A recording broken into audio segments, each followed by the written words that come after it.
तो स्टूडेंट्स,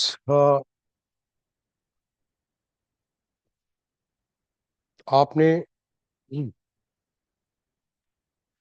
अब आपको एंगुलर मोमेंटम का कैलकुलेशन एक पार्टिकल के लिए, एक एक ऐसी बॉडी के लिए जो एक फिक्स्ड एक्सिस के अबाउट रोटेट कर रही है, और एक रोलिंग बॉडी के लिए कैलकुलेट करना आ गया है ना। यस आप सर। वेरीफाई करते रहोगे बच्चों। इन तीनों चीजों का एंगुलर मोमेंटम आप कैलकुलेट कर सकते हो। क्यों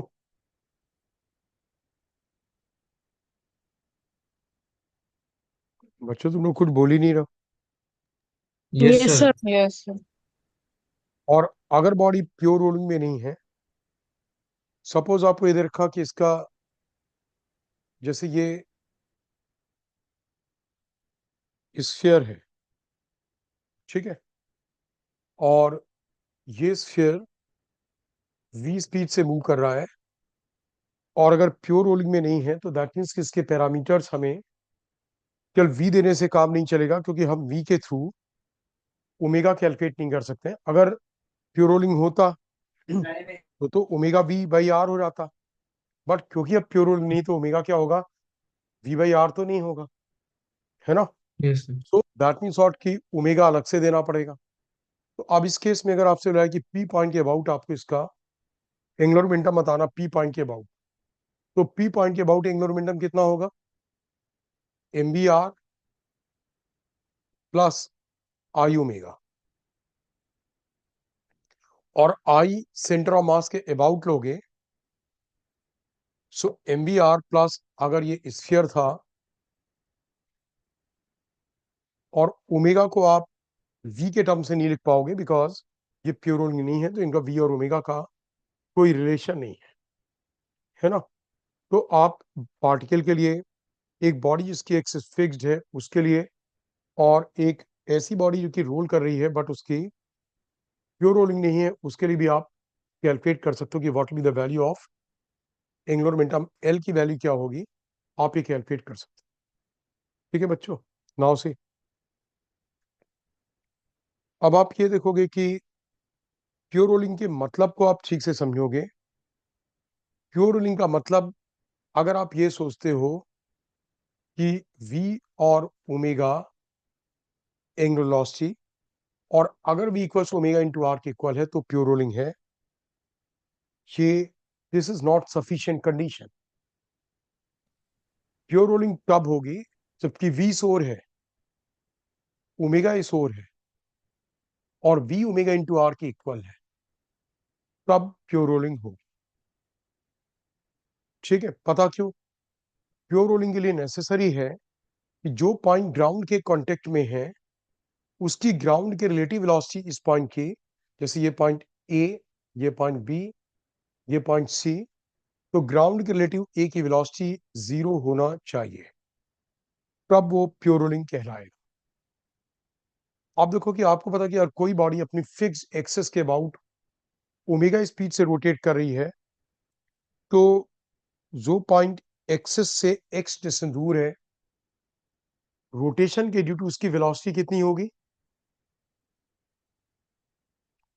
रोटेशन के ड्यू टू उसकी वेलोसिटी क्या आएगी। कोई बॉडी एक फिक्स्ड एक्सेस के अबाउट ओमेगा स्पीड से रोटेट कर रही है, तो रोटेशन के ड्यू टू जो पॉइंट एक्सेस से एक्स डिस्टेंस दूर है, उसकी टेंजेंशियल वेलोसिटी कितनी आएगी, omega x. Yes omega x. तो जो आर डिस्टेंस दूर पॉइंट है उसकी कितनी आएगी, ओमेगा आर, इस पॉइंट की वेलोसिटी। और ओमेगा आर किस ओर आएगी, पीछे की ओर, रोटेशन के ड्यू टू। और सेंटर की भी आगे की ओर है, सेंटर के रिलेटिव ओमेगा आर पीछे है, और सेंटर की इटसेल्फ भी आगे है। तो इस पॉइंट की वेलोसिटी ग्राउंड के रिलेटिव क्या आ जाएगी, v माइनस ओमेगा आर। और क्योंकि v ओमेगा आर की इक्वल है, तो इस पॉइंट की वेलोसिटी va क्या आ जाएगी, va will become equal to what, zero. ये इसलिए प्योर रोलिंग की कंडीशन होती है। बट अगर बाय द वे ये बॉडी रोटेशन इसका ऑपोजिट होता, इसका रोटेशन इस ओर होता, फीस ओर होता, तो अब आप देखोगे इस केस में क्या होता, रोटेशन से भी स्पीड आगे मिलती और सेंटर की भी आगे की ओर है, तो वी की वैल्यू हो जाती ओमेगा आर प्लस वी। तो ये नहीं कि वी ओमेगा आर के इक्वल है और आप इसे कर देते हो कि वी इक्वल्स टू, इस केस में आ जाता ओमेगा आर वी के इक्वल है, टू वी आ गया, ये जीरो नहीं आया, जबकि वी ओमेगा आर के इक्वल है। तो ये प्योर रोटेशन, प्योर रोलिंग नहीं होगी। आप मेरी बात, इस बात को समझ गए? Yes sir. अब जब प्योर रोलिंग होगा तो आप एक चीज और देख सकते हो कि केवल वी ओमेगा आर के इक्वल नहीं है। मतलब मान लो कि velocity V, angular velocity omega, radius R, A point की नेट वेलोसिटी वी ए और वी ओमेगा इंटू आर के इक्वल है, तो जीरो आ गया और हमने बोला प्योर रोलिंग है। अभी हम लोगों ने एक्सेलरेशन की कोई बात नहीं की, यहाँ पे हमने इसमें क्या करा, एक्सेलरेशन की कोई बात नहीं की, राइट? सो एक सेकंड लो,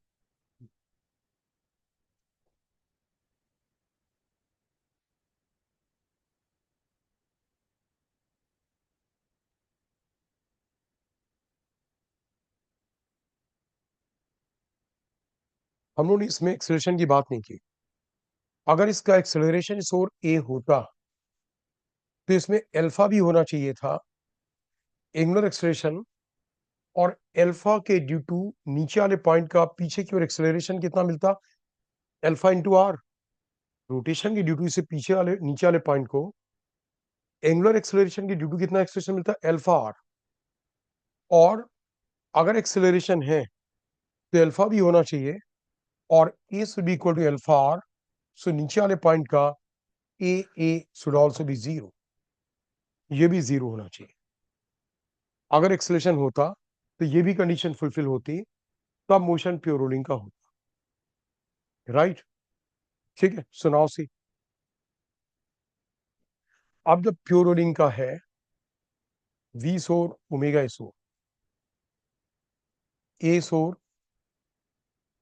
अल्फा एसोर, points A, point B, point C, point D, D point theta angle पे है, डी पॉइंट वहां पे थीटा एंगल पे है। V cos omega R, A cos alpha R, this is known, ये नोन है।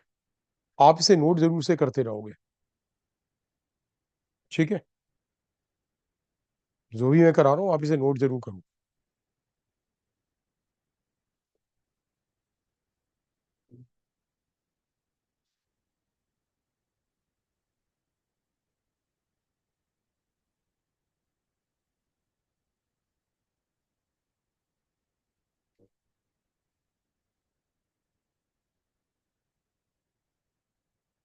सो नाउ यूल सी, हमने निकाला कि V A is equal to zero, A is equal to zero. Now in this condition VC क्या होगा बच्चों, what will be the value of VC? Sir zero. तो तुम शौर्य बिना सोचे हुए बहुत ही जल्दी से बोलते हो। रोटेशन से टॉप मोस्ट पॉइंट को वेलोसिटी किस ओर मिलेगी, रोटेशन से सी पॉइंट को वेलोसिटी किस ओर मिल रही है, आगे की तरफ। सर आगे की तरफ सर टू भी होएगा, सॉरी सर। भी होगा ना, इसलिए मैं बोल रहा हूँ कि आप थोड़ा यस सर। सोच के बोलो।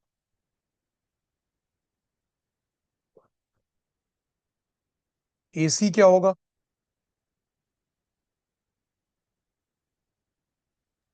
अल्फा प्लस है।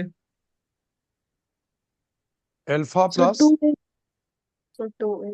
अरे अल्फा को आप ए के साथ कैसे ऐड कर सकते हो, अल्फा का डायमेंशन और ए का डायमेंशन क्या सेम है? No sir. तो फिर अल्फा इंटू आर बोलोगे ना, ओके सर। ठीक है ना? मैं इसीलिए बोलता हूँ कि आप थोड़ा सा कॉन्सेप्चुअली और कॉन्फिडेंट बनो और उन्हें ठीक से करो, तो ये चीजें बड़ी क्यूरियस लगती कई बार, है ना? अल्फा से जो एक्सेलरेशन मिलेगा वो मिलेगा अल्फा आर, राइट? तो AC will be equal to square root of 2a square plus v square by r whole square. पता क्यों? ए सेंटर का आगे, इसके रिलेटिव इसका सी पॉइंट का ए आगे, तो सेंटर सी का 2a आगे हो गया, बट सी वाला पॉइंट सेंटर ओ के अबाउट v स्पीड से रोटेट भी कर रहा है, तो उसका v स्क्वायर बाई आर नीचे की ओर भी होगा, v स्क्वायर बाई आर नीचे की ओर भी होगा। तो 2a का whole square plus v square by R whole square will be equal to what? This will be AC। Do you understand this ये फ्रेंड्स? वाला फिर से एक्सप्लेन कर दो बच्चों आप समझ रहे हो इस बात को? सर, एक बार फिर से एक्सप्लेन कर दो एक्सीलरेशन। बच्चों बोलो ना। सर एक बार फिर से एक्सप्लेन कर दो। a प्लस ए 2a तो आप समझ गए होंगे, यस सर। और सेंटर सी, ये सी पॉइंट ओ के रिलेटिव v स्पीड से रिवॉल्व भी तो कर रहा है, तो यस इसका सर। सेंटर की ओर भी तो v स्क्वायर बाई आर होगा।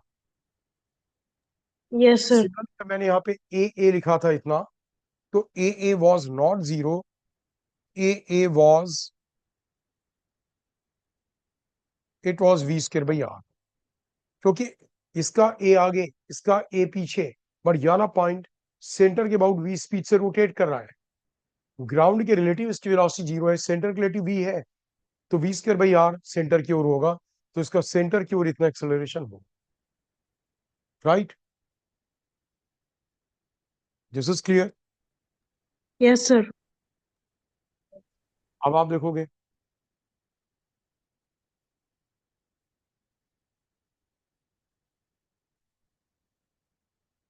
नौ से, नौ वीबी, वीबी की वैल्यू जल्दी से बताओगे क्या होगा?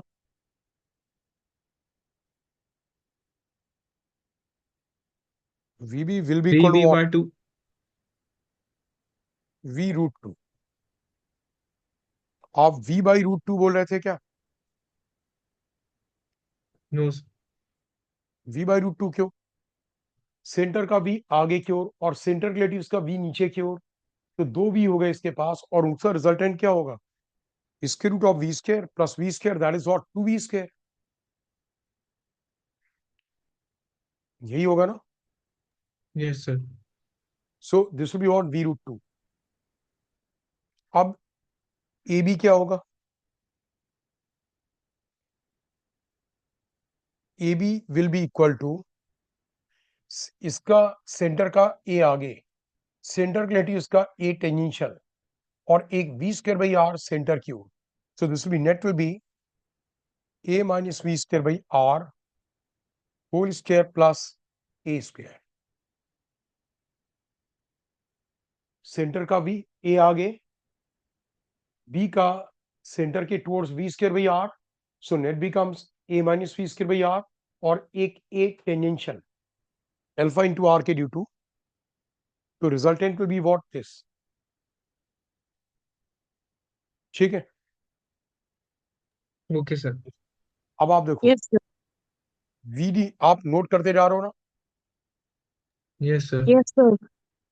vd देखो, सेंटर का v आगे और सेंटर रिलेटिव इस पॉइंट का v, so this angle is theta, this 90 minus theta, this is theta, this 90 minus theta.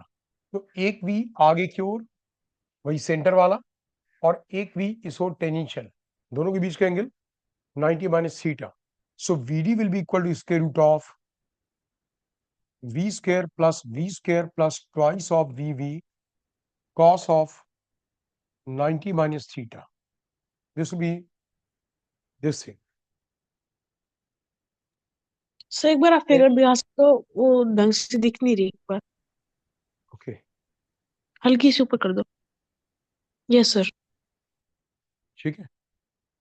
v yes. सोर ये theta 90 minus theta, so this theta 90 minus theta, theta 90 minus theta, तो दोनों velocities के बीच का angle 90 minus theta है।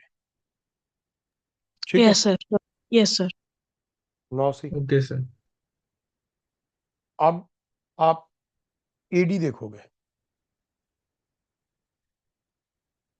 AD will be equal to what, एक acceleration A tangential, एक इसोर, एक सेंटर क्यूब। तो मैं कैलकुलेट नहीं कर रहा हूं, एक फिगर बनाता हूं जिससे आप निकाल लोगे। देयर आर 3 एक्सेलरेशंस,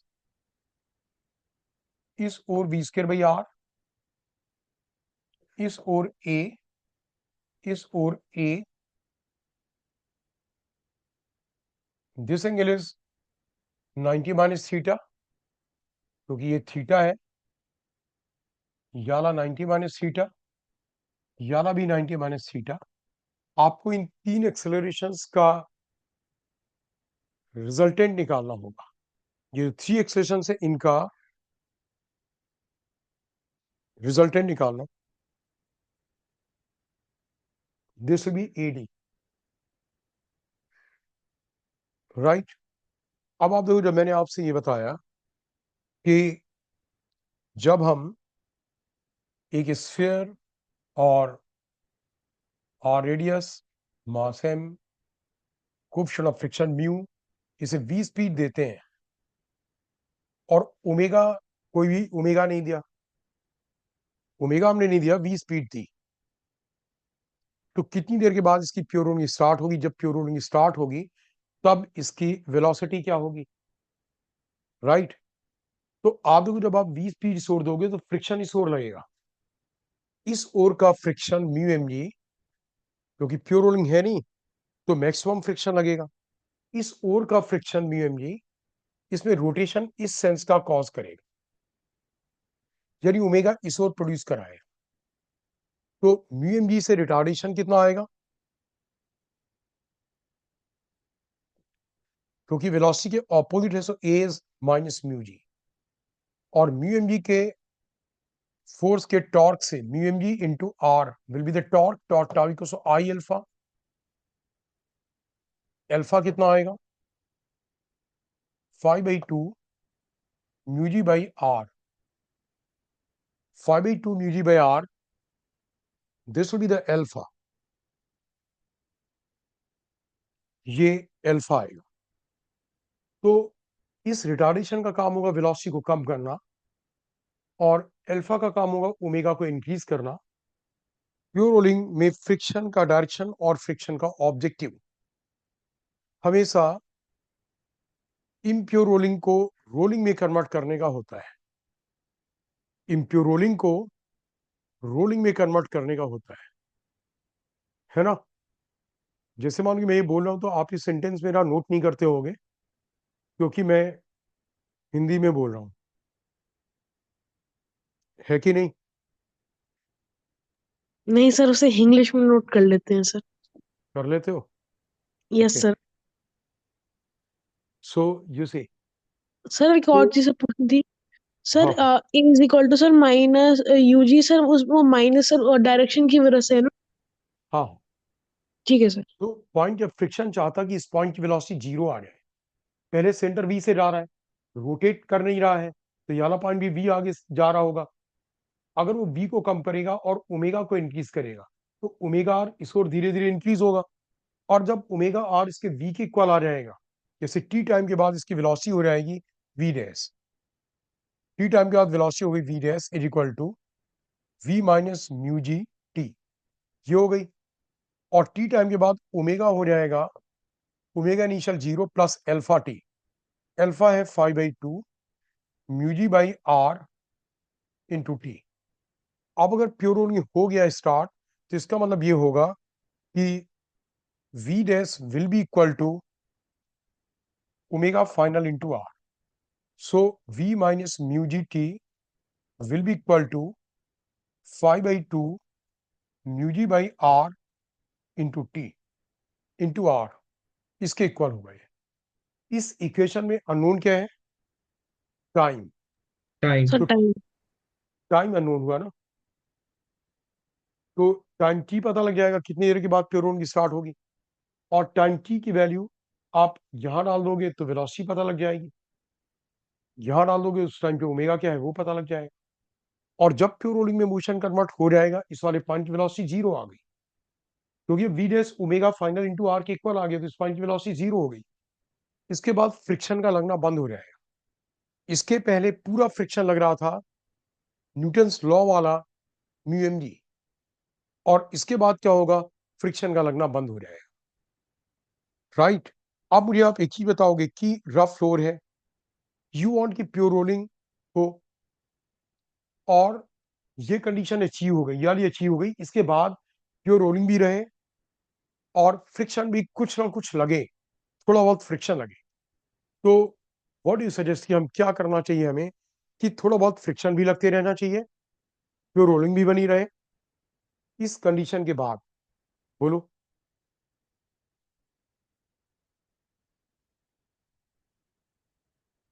सर हम आगे कोई फोर्स लगा ले जो फ्रिक्शन के इक्वल हो जाएगा पर उसकी डायरेक्शन ऑपोजिट होएगी। नहीं, फ्रिक्शन के इक्वल की जरूरत नहीं है, आपको ये थॉट बिल्कुल ठीक है कि एक फोर्स लगा दो, फ्रिक्शन की इक्वल नहीं, कुछ भी एक फोर्स लगा दो थोड़ा बहुत, आपने एक छोटा सा फोर्स आगे लगा दिया, अब वो फोर्स क्या करेगा, एक रिजिड बॉडी में आप फोर्स कहीं पे भी लगाओगे, रिजिड बॉडी के ऊपर आप फोर्स कहीं पे भी लगाओगे, एक्सेलरेशन रिजिड बॉडी के सेंटर ऑफ मास का उससे कितना आएगा, एफ बाई एम आएगा, सेंटर ऑफ मास का एक्सटेंट क्या आएगा, एफ बाई एम। अब अगर सेंटर ऑफ मास में एक्सेलरेशन आएगा तो प्योर रोलिंग की कंडीशन मेंटेन करने के लिए अल्फा भी होना चाहिए, जैसे आपने सेंटर पे फोर्स लगा दिया तो सेंटर वाले फोर्स का कोई टॉर्क तो बनेगा नहीं, आपने फोर्स सेंटर पे ही लगा दी, तो सेंटर वाला फोर्स सेंटर से पास हो रहा है, उसका टॉर्क तो जीरो होगा, तो अल्फा जीरो आएगा, लेकिन एक्सेलरेशन तो आएगा, अल्फा नहीं है, एक्सेलरेशन ए है, राइट। तो जो वेलोसिटी थी वो भी इंक्रीज होती जाएगी, ओमेगा इंक्रीज नहीं होगा, ये कंडीशन भी फुलफिल नहीं रह जाएगी, एक उससे अल्फा आर भी फुलफिल नहीं होगा, तो उसके लिए क्या होगा, फ्रिक्शन पीछे की ओर अपने आप से लगने लग जाएगा। हाँ, अब फ्रिक्शन म्यूएमजी नहीं लगेगा, जितना आपने फोर्स लगाया है वो फोर्स कितना एक्सेलरेशन प्रोड्यूस कराएगा, फोर्स ऑफ फ्रिक्शन उतना लगेगा कि उससे जो अल्फा आएगा वो उस एक्सेलरेशन के इक्विवेलेंट हो, तो इसी को बोलते हैं रोलिंग फ्रिक्शन। जितना फ्रिक्शन नीडेड होगा प्योर रोलिंग में रखने के लिए, केवल फोर्स ऑफ फ्रिक्शन उतना लगेगा। I hope you are understanding my point. Yes, sir. मैं इस चीज को एक ऐसे एग्जांपल से आपको वेरीफाई कराता हूं जो मैंने आपको ऑलरेडी दिया हुआ है। आप देखो, एक इंक्लाइन के ऊपर one of the first example था, जब हम एक बॉडी को छोड़ते हैं और वो रोल करके नीचे आती है, तो अगर एक बार इसकी स्पीड v और एंगुलर वेलोसिटी ओमेगा होगी भी, फिर भी अगर आप यहां पे छोड़ोगे तो इसमें फ्रिक्शन का लगना जरूरी है। मतलब अगर ये स्मूथ फ्लोर होती और आपने एक बार v और ओमेगा मेंटेन करा दिया और v ओमेगा इंटू आर के इक्वल है, इसके बावजूद भी क्या होगा, फ्रिक्शन का लगना जरूरी है। क्यों, mg का कंपोनेंट mg sin थीटा इस ओर लग रहा है, वो इसे एक्सेलरेशन देगा, बट mg sin थीटा तो सेंटर से पास हो रहा है, तो टॉर्क तो प्रोड्यूस नहीं कराएगा, एक्सेलरेशन होगा और अल्फा नहीं होगा, तो वेलोसिटी बढ़ेगी, ओमेगा नहीं इंक्रीज होगा, तो v को ओमेगा आर मेंटेन तो नहीं रह जाएगा। इसलिए ए अल्फा इंटू आर के इक्वल होना चाहिए कि वो ए जितना वेलोसिटी को बढ़ाएगा, अल्फा उतना ही क्या करेगा, ओमेगा को इंक्रीज कर देगा। तो यहाँ पे फ्रिक्शन का होना तब भी जरूरी है, जरूरी नहीं कि फ्रिक्शन मैक्सिमम लगे, मीन टू एन, फ्रिक्शन उतना लगेगा जितना नीडेड होगा, और उसी को हम बोलते हैं rolling friction. I hope now this concept got clear. Yes, sir. Yes sir. ठीक है, सो नाउ सी, अब आप ये देखोगे कि इसी तरीके से अगर आप इस बॉडी को ओमेगा दे देते हैं, angular velocity omega naught, rough floor है और आपने कोई भी वेलोसिटी नहीं दी, वेलोसिटी जीरो, रोटेट करा करके ग्राउंड पे छोड़ दिया, अब कुछ देर के बाद क्या होगा, इसकी प्योर रोलिंग स्टार्ट होगी। जब कुछ देर के बाद प्योर रोलिंग स्टार्ट होगी, कैसे होगी, फ्रिक्शन किस ओर लगेगा, देख करके बताओ। सर आगे की तरफ, आगे, उसको पोस्ट करने के लिए। रोटेशन से इस पॉइंट को वेलोसिटी पीछे मिलेगी, तो फ्रिक्शन आगे लगेगा mu M G, right. And this is what I am telling you कि nature always works in such a way that pure rolling gets converted into the pure rolling वो पूरा try करेगा कि प्योर रोलिंग रोलिंग में convert हो रहा है। अब देखो नीचे वाले पॉइंट की वेलोसिटी रोटेशन के ड्यू टू पीछे की ओर है, तो अगर सेंटर की वेलोसिटी कुछ आगे की ओर आएगी तो नेट वेलोसिटी वाले पॉइंट की जीरो आने के चांस है। तो इससे एक्सेलरेशन ए आएगा, यू अंडरस्टैंड, म्यू जी, वही mu M G upon M. और फोर्स ऑफ फ्रिक्शन से जो टॉर्क आएगा वो आएगा mu M G into R, that will be I alpha. So alpha वही आ जाएगा जो पहले था, लेकिन ये अल्फा निगेटिव होगा। ये आ गया आपका mu g 5 mu ji by 2 r. ये निगेटिव होगा क्योंकि देखो रोटेशन क्लॉकवाइज है, फ्रिक्शन इस ओर लगा, फ्रिक्शन का टॉर्क एंटी क्लॉकवाइज होगा। तो ये अल्फा जो है एंगुलर रिटार्डेशन है, ओमेगा को कम करेगा, वेलोसिटी को इंक्रीज करेगा। Basically we want what, v should be equal to omega into r. So t time के बाद omega final becomes equal to omega naught minus 5/2 mu ji by are into t, and velocity v t time के बाद हो गया v final equal to u zero plus mu g into t. और अगर pure rolling होना है तो omega final should be equal to omega final into r should be equal to what, v final. अब इससे आप जब ये रिलेशन रखोगे तो टाइम टी की वैल्यू आ जाएगी, और टाइम टी की वैल्यू किसी भी इक्वेशन में डालोगे तो उससे उस टाइम की वेलोसिटी या ओमेगा आ जाएगा। Is that clear? समझ गए? Yes sir. सर मेरे को बस एक डाउट था सर, जो ए इज इक्वल टू यूजी में सर माइनस ए नहीं होना, क्योंकि हमारा एक्सेलरेशन आगे की तरफ है और वो पीछे की तरफ, तो डायरेक्शन अरे अलग ये नहीं होगी पॉइंट दोनों की? पीछे की ओर जा रहा है, सेंटर की वेलोसिटी तो जीरो है ना, हाँ सेंटर की वेलोसिटी, हाँ हाँ सॉरी सर। तो हम उसी से तो लेंगे। सेंटर अब मूव करना स्टार्ट करेगा यस सर तो वो ठीक है उसके सर। लिए वेलोसिटी इंक्रीज कराने वाला फैक्टर है, राइट? Yes sir. समझ गए इसे? Yes sir. Akshat, yes sir. Bhumika, Yes.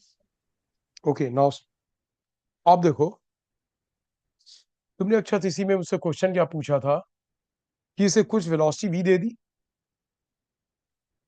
Omega दे दिया, और रेडियस आर है, V was equal to lambda into omega R. V omega into R के इक्वल नहीं था, राइट? और कुछ देर के बाद ये अपने पाथ पे वापस आएगा। अगर इसे कोई बच्चा ऐसे लेता कि वी सोर है और ओमेगा सोर है, तो ये अपने पाथ पे अपने उसी पॉइंट पे वापस कभी नहीं आता। इसलिए नहीं आता, मान लो मैं लेता कि लेमडा इज लेस देन 1, यानी वेलोसिटी ओमेगा इंटू आर से छोटा है। वेलोसिटी क्या है, ओमेगा इंटू आर से कम है, तो नीचे वाले पॉइंट की नेट वेलोसिटी किस ओर होगी? अभी नीचे वाले पॉइंट की नेट वेलोसिटी किस ओर होगी?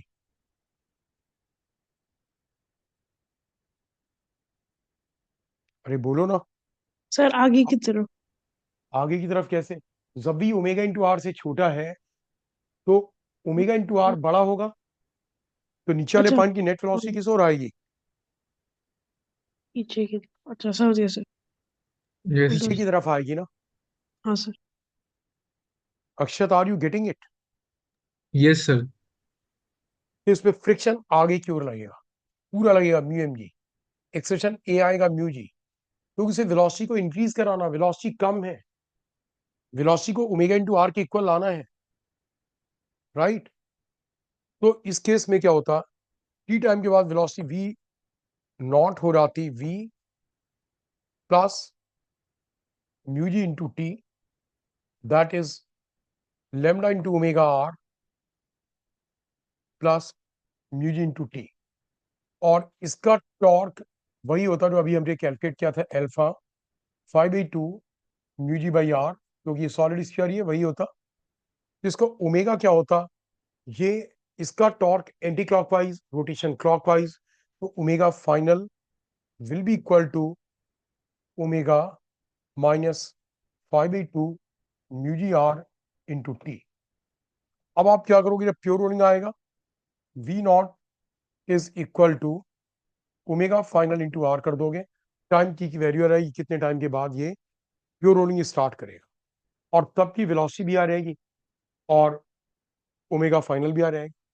अब इस केस में क्या होता कि जब इसमें प्योर रोलिंग आती तो ये उसी ओर v होती, उसी ओर ओमेगा होता और नीचे वाले पॉइंट की वेलोसिटी क्या होती, जीरो होती, फ्रिक्शन का लगना बंद हो जाता और ये लगातार उसी ओर जाता, ये वापस नहीं आता।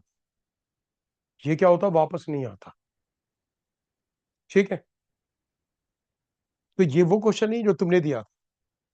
इस केस में ये कभी भी वापस आते ही नहीं। ठीक है, ये आप सॉल्यूशन इसका समझ गए। Yes sir. अब देखो जो तुम्हारा क्वेश्चन है वो ये था,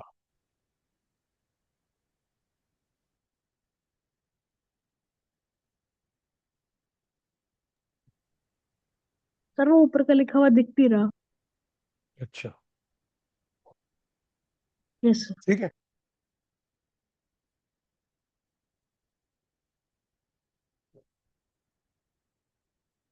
तो ये एग्जामिनर का काम नहीं है, ये स्टूडेंट्स का काम है कि वो सोचेंगे कि ऐसा कैसे होगा कि अपने पाथ को रिट्रेस करे, मतलब इस ओर वापस आए। अगर इसे वेलोसिटी इस ओर दी है, इस ओर वेलोसिटी दी है, फिर वापस से इस ओर आए। राइट, वेलोसिटी भी इस ओर दी है। अब ओमेगा अगर मान लो इसे दे दिया इस ओर, राइट, ओमेगा इस ओर दे दिया, ठीक है ना। तो फ्रिक्शन ऑब्वियसली नीचे वाले पॉइंट की वेलोसिटी आगे की ओर आ गई, रोटेशन वाली भी और ये वाली भी। फ्रिक्शन इस ओर लगा, म्यू एम जी। तो फ्रिक्शन से जो रिटार्डेशन आएगा वो कितना आएगा, म्यू जी आएगा। और जो हमारा ये फ्रिक्शन का टॉर्क है उससे अल्फा की वैल्यू आएगी 5/2 म्यू जी बाई आर, वही अल्फा आएगा। अब अगर मैंने लिया कि लेमडा एक से छोटा, लेमडा अगर एक से छोटा है, राइट, तो वेलोसिटी ओमेगा इंटू आर से मैग्नीट्यूड में कम है। Yes sir. इसका मतलब ये होगा कि फ्रिक्शन का जो टॉर्क होगा वो ओमेगा को भी कम कर रहा है। आप देखो ओमेगा के अपोजिट है ना, ओमेगा को भी कम कर रहा है और इसका रिटार्डेशन जो आएगा वो वेलोसिटी को भी कम कर रहा है।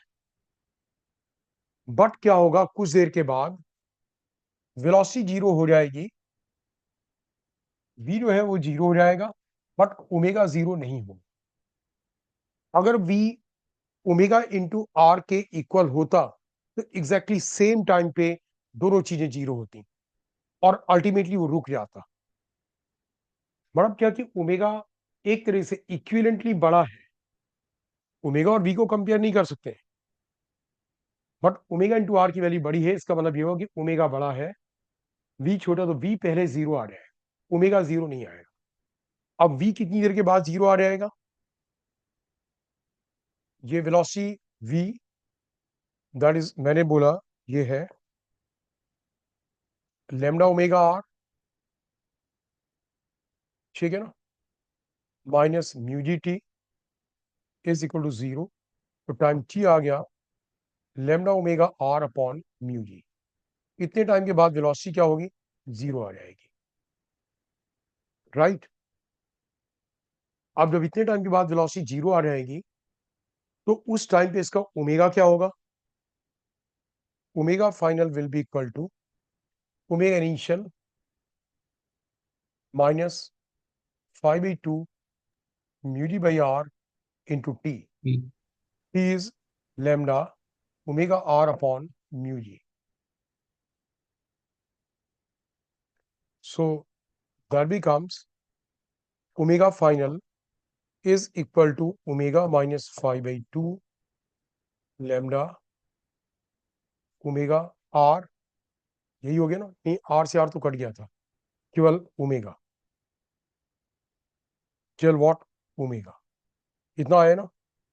अब अगर ओमेगा भी जीरो यस। आ गया होता तो रुक जाता, बट ओमेगा अगर जीरो नहीं है, ओमेगा रोटेशन इस ओर है, तो नीचे वाले पॉइंट वेलोसिटी किस ओर है, पीछे की ओर, तो फ्रिक्शन किस ओर लगेगा, फ्रिक्शन इस केस में लगेगा, मैंने वहां पे उल्टा ले लिया, ओमेगा ऐसे था तो ओमेगा उसी ओर रहेगा,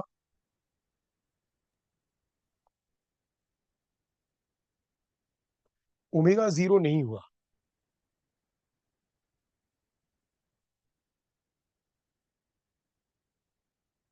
तो ओमेगा जीरो नहीं हुआ, ओमेगा अभी भी शोर है। तो नीचे वाले पॉइंट की वेलोसिटी किस ओर है? आगे की ओर। नीचे वाले पॉइंट की वेलोसिटी किस ओर होगी? आगे की सर ओर भी होगी। आगे होगी। Yes sir. तो फ्रिक्शन पीछे लगेगा। अब जब यस फ्रिक्शन पीछे लगेगा तो यस इस सर। ओर क्या होगा? वापस आना स्टार्ट करेगा। वेलोसिटी भी जीरो हो गई, और ओमेगा क्योंकि जीरो नहीं हुआ इसलिए नीचे वाले पॉइंट की वेलोसिटी अभी भी आगे की ओर है, फ्रिक्शन पीछे रहेगा। वो फोर्स ऑफ फ्रिक्शन क्या करेगा? पीछे की ओर वाला इसे इस ओर वापस लाएगा। अब इसके लिए चाहिए क्या हमें सॉल्यूशन में? वी वांट कि omega final should be greater than zero. It should not be zero, it should be greater than zero. तभी ऐसा होगा। So omega minus 5/2 lambda omega should be greater than zero. It means omega should be greater than 5/2 lambda omega. So lambda should be less than 2/5. Is that clear? Yes sir. इसका एक case और बन सकता था, जब मैं lambda greater than 1 लेता। lambda greater than 1 लेता तो पता क्या होता? इसका ओमेगा जीरो हो जाता, बट वेलोसिटी जीरो नहीं होती, इसलिए फ्रिक्शन पीछे की ओर लगता। इसलिए क्या होता? फ्रिक्शन पीछे की ओर लगता। ठीक है। तो उस केस में वो उस पॉइंट से पीछे रिट्रेस करना स्टार्ट नहीं करता, पहले थोड़ा आगे जाता। पहले क्या होता? थोड़ा सा आगे जाता, वेलोसिटी भी जीरो हो जाती, तब तक वो कुछ ओमेगा गेन कर लेता, और उसके बाद फिर पीछे आना स्टार्ट होता। ठीक है, ये क्लियर हो गया ना? Yes sir. अब आप इसी को देखो, मैं इन्हीं केसेस को law of conservation of angular momentum से करता हूं। बोले वेलोसिटी वी दी गई, ओमेगा जीरो है स्टार्टिंग में, कोएफिशिएंट ऑफ फ्रिक्शन म्यू है, रेडियस आर है। तो यहाँ पे आप law of conservation of angular momentum से ये निकाल सकते हो कि जब प्योर रोलिंग स्टार्ट होगी तो वेलोसिटी वी डैश क्या होगा, ओमेगा डैश क्या होगा, ये निकाल सकते हो। टाइम आपको उसके बाद निकालना होगा। मैं क्या करता हूँ, एमजी भी सेंटर से पास होगा, फोर्स ऑफ फ्रिक्शन भी यहीं से पास होगा, रिएक्शन भी यहीं से पास होगा। तो तीनों फोर्सेस पॉइंट ऑफ कांटेक्ट से पास हो रहे हैं, है ना? तीनों फोर्सेस पॉइंट ऑफ कांटेक्ट से पास हो रहे हैं, राइट? तो इस पॉइंट के अबाउट टॉर्क क्या होगा? इस पॉइंट के सर अबाउट जीरो। टॉर्क क्या होगा? सर जीरो क्योंकि सारे फोर्सेस पास हो रहे हैं उससे। यस, टॉर्क जीरो हो तो इस पॉइंट के अबाउट एंगुलर मोमेंटम कंजर्व होगा। Yes sir. अब इनिशियली इस पॉइंट के अबाउट कितना एंगुलर मोमेंटम है? पॉइंट पी के अबाउट इनिशियली कितना एंगुलर मोमेंटम है? जल्दी से बताओ।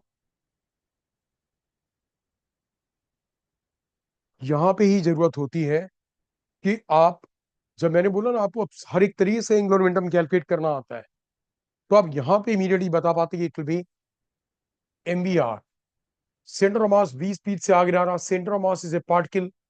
तो एमवीआर रोटेट नहीं कर रहा, इसलिए आई ओमेगा वाला नहीं है, केवल एमवीआर है। समझ रहे हो? तो इसमें जब आपको टाइम लगता ना, तो फिर law of conservation of angular momentum में फिर उतनी क्लैरिटी नहीं आएगी। आप समझ के यहाँ पे एमवीआर होगा। अगर ये रोल कर रहा होता तो क्या होता? एमवीआर प्लस आई ओमेगा, और दोनों का डायरेक्शन सेम होता। ये यस एमवीआर सर। माइनस आई ओमेगा। जैसे अभी जो आपको बताया था केस, जो यक्षत वाला था, लैम्डा वाला, उसमें एमवीआर माइनस आई ओमेगा आता, क्योंकि ओमेगा और उसका आई ओमेगा और एमवीआर का डायरेक्शन अलग था। जब प्योर होने वाले केसेस होते हैं, जैसे वी सोर है, ओमेगा सोर है, तो इस पॉइंट के अबाउट एमवीआर का सेंस क्या है? क्लॉकवाइज। रोटेशन भी ऐसे होता, क्लॉकवाइज। तो सेंटर ऑफ मास के अबाउट आई ओमेगा क्या होता? वो भी क्लॉकवाइज होता। तो आप दोनों का टोटल कर देते, ठीक है। सर एक बार रिपीट कर दोगे, मेरा नेटवर्क इशू हो गया था। मैंने बोला कि आपका जब ये बॉडी 20 स्पीड से आगे जा रही है और ओमेगा 0 है, तो पी पॉइंट के अबाउट इसका एंगुलर मोमेंटम कितना होगा? M m v v r. R. I yes. Omega है नहीं इसके पास। ओ यस सर। और जब प्योर रोलिंग स्टार्ट होगी तो कितना होगा पी पॉइंट के अबाउट, जो लोएस्ट पॉइंट है? M V R plus I omega. M V R plus I omega. Omega V by R होगा। V dash speed V dash by R होगा, क्योंकि अब तो प्योर रोलिंग स्टार्ट हो गई है। हम्म। तो इस इक्वेशन में अननोन क्या है? V dash. वी डैश की वैल्यू आ जाएगी, और वी डैश आ रहेगा तो ओमेगा डैश आ जाएगा, v dash by r. Time t निकालना हो तो आप टाइम टी भी निकाल सकते हो। V dash is equal to v minus mu g t. उससे जब वी डैश आ रहेगा तो टाइम टी निकालो। ये उसका तरीका हुआ law of conservation of angular momentum से।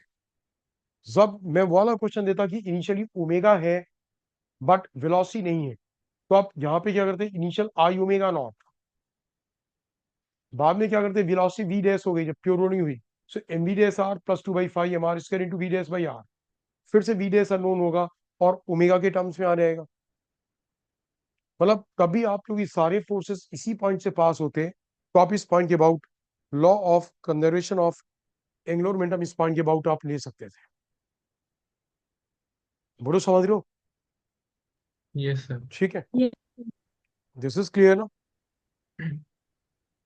अब इसके beyond law of conservation of angular momentum के एप्लीकेशन में जो और चीजें बनती हैं, जैसे एक तो आपका when we talk about law of conservation of angular momentum, तो होता क्या है?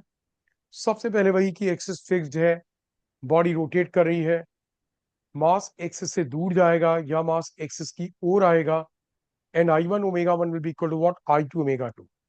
सबसे पहला वही हुआ। ठीक है ना? उसी में दूसरा हुआ कि अगर मान लो कि बॉडी की एक्सिस फिक्स्ड है और बाहर से आकर के एक बॉडी स्ट्राइक करती है, तो आप उस बॉडी को और पहले से रोटेटिंग सिस्टम को मिलकर के एक सिस्टम मान लोगे। तो पहले वाला आई ओमेगा प्लस जो एम वी आर वाला फैक्टर होगा वो प्लस एम वी आर होगा माइनस एम वी आर होगा, डिपेंडिंग अपॉन की डायरेक्शन क्या है। ये दो टाइप के cases law of conservation of angular momentum के अप्लाई करने में सबसे सिंपल है। अब जब एक्सिस फिक्स ना हो, कोई रिजिड बॉडी जैसे रॉड है कहीं पे रखी हुई है, एक ब्लॉक आके स्ट्राइक करता है, अब रॉड भी रोटेट करेगी, ब्लॉक उसमें स्टिक भी कर सकता है, स्टिक नहीं भी कर सकता है, वो वाले केसेस। तो वो मैं अभी नहीं बता रहा हूँ आपको।